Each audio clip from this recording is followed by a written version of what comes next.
الحمدللہ رب العالمین والعاقبۃ للمتقین والصلاة والسلام علی اشرف الانبیاء والمرسلین اما بعد اعوذ باللہ من الشیطان الرجیم بسم اللہ الرحمن الرحیم ولا تحسبن اللہ غافلا عما يعمل الظالمون انما یؤخرهم لیوم تشخص فیہ الابصار صدق اللہ العظیم وصدق رسولہ النبی الکریم ان اللہ وملائکتہ یصلون علی النبی یا ایہا الذین آمنوا صلوا علیہ وسلموا تسلیما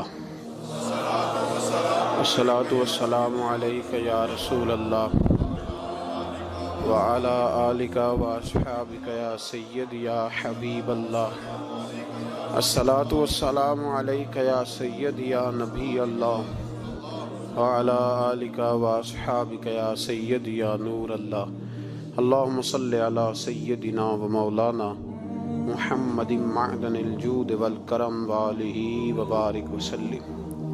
حمد و صلاۃ کے بعد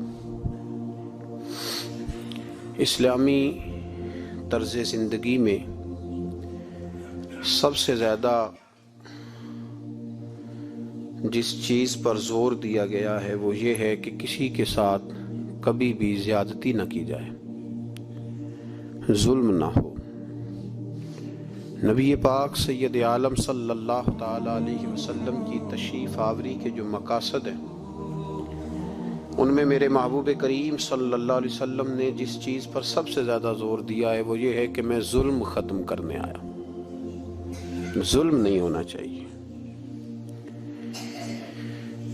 ایک تو ہے کسی کو مارا جائے، اس کے منہ پر اس کو گالی دی جائے، اس کو ستایا جائے، اس کے راستے میں کانٹا بچھایا جائے، اس کو پتھر سے، تھپڑ سے، ڈنڈے سے، تلوار سے مارا جائے، یہ تو ایک بہت بڑی بات ہے۔ اسلام یہ کہتا ہے کہ تو اپنے گھر کے اندر بیٹھ کے بھی کسی مسلمان کے خلاف بات بھی نہ کر۔ اتنا زیادہ پابند مذہب، اپنے گھر کی چار دیواری کے اندر بیٹھ کر بھی کسی مسلمان کی برائی کرنے کی، صرف زبان سے سازش کرنے کی بات نہیں، اس کے خلاف منصوبہ بندی کرنے کی بات نہیں، اس کو لوگوں کو اس کے خلاف ابھارنے یا اکسانے کی بات نہیں، خالی اس کے خلاف گفتگو اور وہ والا عیب جو اس میں پایا جاتا ہے، وہ عیب جو اس میں موجود ہے، وہ عیب بھی تجھے گھر کے اندر بیٹھ کر نجی اور ذاتی محفل میں بھی بیان کرنے کی اسلام اجازت نہیں دیتا، اور اسلام نے اس کو غیبت کا نام دیا۔ اور میرے نبی پاک صلی اللہ علیہ وسلم نے فرمایا یہ فعل کہ تو گھر کے اندر بیٹھ کر کسی کی عزت کے بارے میں بات کرے، سمجھ لے تو نے زنا سے بھی برا کام کیا، یہ بدتر ہے زنا سے۔ یہ جو زیادتی اور ظلم ہے نا میرے بھائی، اس کو اسلام نے اس قدر زیادہ ناپسند کیا اور اس پر اسلام نے اس قدر زیادہ احکامات بیان کیے۔ میرے نبی کریم صلی اللہ علیہ وسلم نے فرمایا قیامت کے دن اللہ مظلوم کے ساتھ ہوگا۔ اللہ کس کے ساتھ ہوگا؟ قیامت کے دن اللہ مظلوم کے ساتھ ہوگا، اور یہ لفظ ہیں حدیث مبارکہ میں ابن حجر علیہ رحمہ نے لکھے، اللہ قیامت کے دن مظلوم کے ساتھ ہوگا۔ اور اگلے لفظ سنو گے تو حیران رہ جاؤ گے، فرمایا اللہ قیامت کے دن مظلوم کے ساتھ ہوگا اگرچہ وہ مظلوم کافر ہی کیوں نہ ہو، اگرچہ وہ مظلوم اللہ اس کے ساتھ ہوگا۔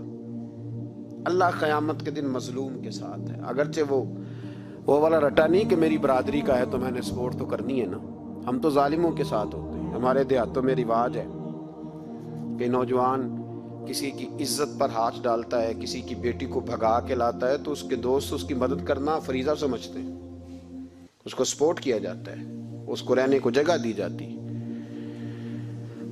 ہم یہ نہیں دیکھتے کہ وہ چوک میں لڑائی ہوئی ہے اور ہمارے بچے کی کسی کے ساتھ پٹائی ہوئی تو ہم تو بندوقیں، ڈنڈے، کلاڑیاں اٹھا کے چلے جاتے ہیں۔ وہاں جا کے تحقیق پہ پتہ چلتا ہے کہ ظلم تو ہمارے بچے کا ہے، تو پھر مدد کس کی کرنی چاہیے تھی؟ ہم کس کی کرتے ہیں؟ میرے نبی کریم صلی اللہ علیہ وسلم کو اپنی امت سے بڑا پیار ہے، حضور کو بڑی محبت ہے۔ فرمایا قیامت کے دن لوگ اپنے اپنے ممبروں پہ بیٹھیں گے، پر میں سجدے میں گر کے اپنی امت کی دعائیں مانگوں گا۔ قیامت میں جو بچے گا وہ میرے نبی پاک کی برکت سے بچے گا۔ لیکن رسول کریم علیہ الصلوۃ والسلام نے فرمایا ظلم کر کے نہ آنا، تمہاری باقی کمیوں پہ میں پردے ڈلوا دوں گا، ظلم کر کے نہ آنا۔ امام بہقی روایت لائے ہیں، محبوب پاک نے فرمایا میرے امتی نے کسی ذمی کافر کے ساتھ اگر زیادتی کی، وہ ٹیکس دیتا تھا، جزیہ دیتا تھا، ذمی کافر تھا، اور میرے امتی نے اگر اس کے ساتھ زیادتی کی تو نبی پاک صلی اللہ علیہ وسلم فرماتے ہیں میں قیامت کے دن اس کافر کے ساتھ مل کر اپنے امتی پر اللہ کی بارگاہ میں مقدمہ دائر کروں گا، میں خود مقدمہ دائر کروں گا۔ یہاں ظلم کی آندھیاں چلتی ہیں، طوفان چلتے ہیں، لوگ دوائیوں میں ظلم بیچتے ہیں، لوگ تعلیم کے نام پر ظلم کرتے ہیں، لوگ خیر کے نام پر ظلم تقسیم کرتے ہیں۔ یہاں اللہ اکبر ایسے ایسے رنگ دیکھنے کو ملتے ہیں۔ اب بنے گا کیا؟ کیا ہر زینب اسی طرح تڑپ کے چلی جائے گی؟ اس کا رزلٹ کیا نکلے گا؟ ہمارے ہاں تو نمبر گیم چلتی ہے، سیاستدان شعر لکھ کے لاتے ہیں، وہ ٹی وی پہ بیٹھ کے ایک دوسرے کو نیچا دکھانے کی کوشش کرتے ہیں۔ ساری سیاسی جماعتوں کے سربراہوں کو وہاں ہونا چاہیے تھا کہ نہیں ہونا چاہیے تھا؟ کیوں نہیں بولتے آپ لوگ؟ آپ کب بولیں گے؟ ابھی بھی وقت نہیں آیا آپ کے بولنے کا۔ ان کو وہاں ہونا چاہیے تھا کہ نہیں ہونا چاہیے تھا؟ یہ آپ کے نمائندے، ان کو ہونا چاہیے تھا وہاں؟ میرے نہیں ہیں، اللہ جانتا ہے، ایک بھی نہیں ہے ان میں سے، سوال ہی نہیں پیدا ہوتا۔ ہمارے یہ نمائندے ہوں گے؟ سوال ہی نہیں پیدا ہوتا۔ ہمارے نمائندے نہیں ہیں یہ، آپ کے بھی نہیں ہیں، بس تھوڑا سا وقت اور رہ گیا ہے، پھر انشاءاللہ سارا پاکستانی سمجھدار ہو جائے گا۔ یہ کسی کے بھی نہیں ہے۔ میرے بھائی نمبرنگ ہو رہی ہے۔ میں رات گجرات میں تھا تو میں کہہ رہا تھا کہ ایک صاحب کہنے لگے مجھ سے وہاں کے پنجاب کی حکومت کو ریزائن کرنا چاہیے تھا کہ نہیں کرنا چاہیے تھا، تو میں نے کہا ریزائن وہ کرتے ہیں جن کے اندر کوئی تھوڑا بہت شرم کا مادہ ہوتا ہے۔ یہ لوگ ریزائن کریں گے؟ یہ کیسے کر سکتے ہیں؟ اور پھر ریزائن صرف ان کو نہیں کرنا چاہیے تھا، میری تو دعوت یہ ہے کہ ہر سیاسی جماعت ریزائن کرے۔ ہم اس ملک میں سیاست نہیں کریں گے، مذہبی جماعتیں تبلیغ کرنا بند کر دیں، پیرانے عظام گدی نشینیاں چھوڑ کے باہر نکلیں۔ یہ جو ہر چوک اور ہر چوراہے میں لوگ نصیحتوں کا بازار گرم کر کے کھڑے ہیں، یہ چھوڑ دیں۔ کیا اثر ہے تمہاری تبلیغوں کا؟ کیا مل رہا ہے قوم کو؟ تمہاری گدیاں کیا تزکیہ نفس کر رہی ہیں؟ اور ہر اس آدمی پہ مقدمہ ہونا چاہیے جس کے موبائل میں گندی فوٹو ہے۔ ہر وہ آدمی مجرم ہے جو گند دیکھتا ہے، گند آگے تقسیم کرتا ہے۔ ایسے ہی ایک دو آدمی کا نام لگا کے چپ کر گئے ہو، صبح قیامت کے دن اس زینب کے خون کے حساب میں مجھے بھی پوچھا جائے گا اور آپ کو بھی پوچھا جائے گا۔ ہر ایک آدمی دوسرے پہ بوجھ ڈال کے خاموش ہو جاتا ہے۔ حکومت نے غلط کیا، حکومت بنوائی کس نے تھی؟ کس نے ووٹ دیا تھا؟ برابر کے شریک ہیں ان کے جرموں میں جو ان کو ٹھپے لگاتے ہیں، چپ کر جاتے ہو تنقید کر کے۔ حضرت سیدنا امام مالک رحمۃ اللہ علیہ فرمایا کرتے ظالموں کا مددگار بھی ظالم ہوتا ہے، تو ان کو ٹھپے لگانے والا ظالم نہیں ہوتا؟ وہ نہیں مددگار ظالموں کا؟ ابھی تک لوگ کہہ رہے ہیں مولانا آپ سخت جملے کہتے ہیں، آپ سخت جملے کہتے ہیں، آپ بچیں۔ میں نے کہا تمہیں پتہ نہیں نا، تمہیں خبر نہیں، تم اس زیادتی کا شکار نہیں ہو، تمہیں کیا پتا۔ میرے ایک چچا کا بیٹا تھا، اکلوتا تھا، وہ رستے میں جاتے ہوئے کسی کی گولی کا شکار ہو گیا۔ میں تھانے گیا پرچہ کٹوانے، طالب علمی کا زمانہ تھا۔ جب میں گھر سے نکلا تھا تو میری جیب میں 2 روپے تھے۔ میرے تو ابا جی بڑی دیر پہلے انتقال کر گئے۔ چچا کی یہ حالت تھی کہ وہ بیچارے اٹھنے کے قابل نہیں رہے، ایک بیٹا تھا۔ اور میں جب تھانے گیا تو میں نے پرچہ کاٹنے والے سے کہا کہ قتل ہو گیا ہے, پرچہ کٹوانا ہے. اور ڈاکٹر یہ کہتا ہے, ڈاکٹر جو مسیحا بنے پھرتے ہیں قوم کے, وہ کہتا ہے لاش کو ادھر رکھو اور پہلے پرچہ کٹوا کے لاؤ, پھر پوسٹ مارٹم کریں گے. اس نے بھی ایک ٹیلی فون کرنا گوارا نہیں کیا. یہ سارے ظالم ہیں الا ماشاءاللہ, یہ سب کٹہروں میں آئیں گے, ان سب کو حساب دینا. ان کی گودوں میں بیٹھنے والے مولوی اور پیر سب سے پہلے وہ لٹکائے جائیں گے, سب سے پہلا نمبر ان کا ہے. میں نے جا کے کہا پرچہ, پہلے پرچہ کٹواؤ پھر پوسٹ مارٹم شروع. میں نے کہا پرچہ, تو پولیس والا مجھے کہنے لگا ایک پینسلوں کا ڈبہ لاؤ. یہ نمائندے ہیں ہمارے, یہ ہماری حفاظت کرنے پہ ہیں, یہ تمہارے لیے تم نے خود اپنے لیے پولیس بنائی ہے. زینب کا چچا کہتا ہے جب میں تھانے گیا تھا پرچہ کٹوانے, مجھے پولیس والے کہتے تھے اگر مالٹے ٹھنڈے ملتے ہیں تو لے کے آ. اور زینب کا چچا کہتا ہے کہ وہ مجھے کہتے تھے کہ جا نیسلے کی 2 بوتلیں لا, پانی پینا ہے. اس ملک پہ بسنے والوں کا کوئی وارث نہیں, کوئی نہیں ان کا والی وارث. اور کہتے ہیں کوڑے میں پڑی لپٹی ہوئی خون سے لاش, اور مجھے پولیس والے کہتے ہیں فلانے نے لاش ڈھونڈی ہے, اسے تو پہلے 10,000 دے لے. میں ظالم ہوں, آپ ظالم ہیں, جنہوں نے ان ظالموں کو اپنا سپہ سالار بنایا ہے. تیاری کر رہو اللہ کے حضور. میں نے پوچھا رب کریم سے, مولا تو بتانا رزلٹ کب نکلے گا؟ تو رب کریم نے فرمایا دنیا تو غافل ہو سکتی ہے, وَلَا تَحْسَبَنَّ اللَّهَ غَافِلًا عَمَّا يَعْمَلُ الظَّالِمُونَ.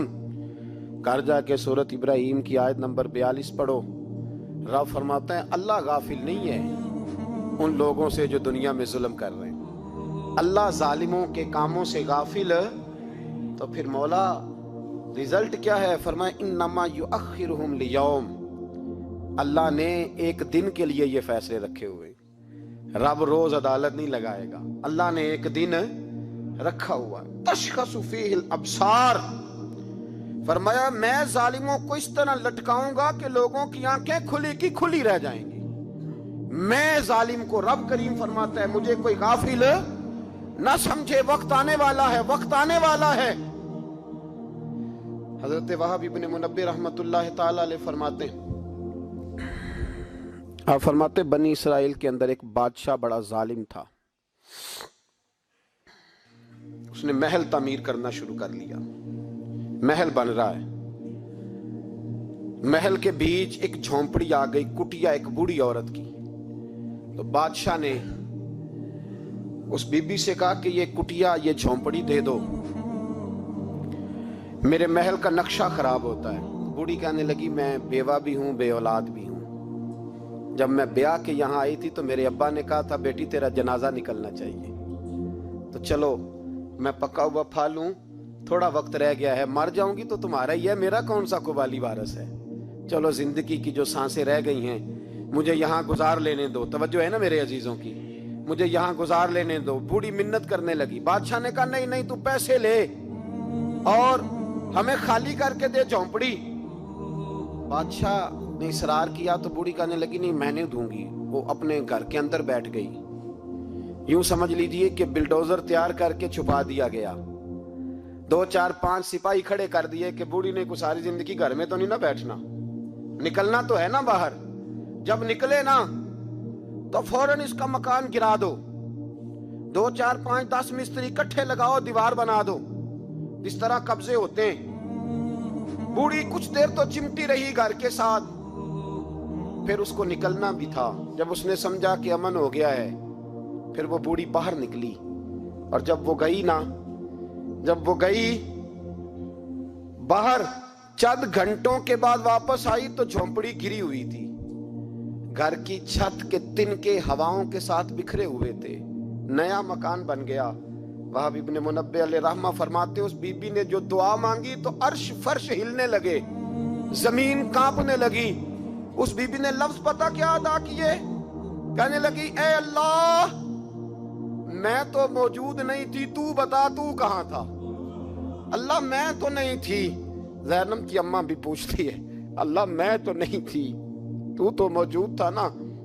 عرش کا مالک کہتا میں ہلا دوں گا. ذرا ان علماء کو, مشائخ کو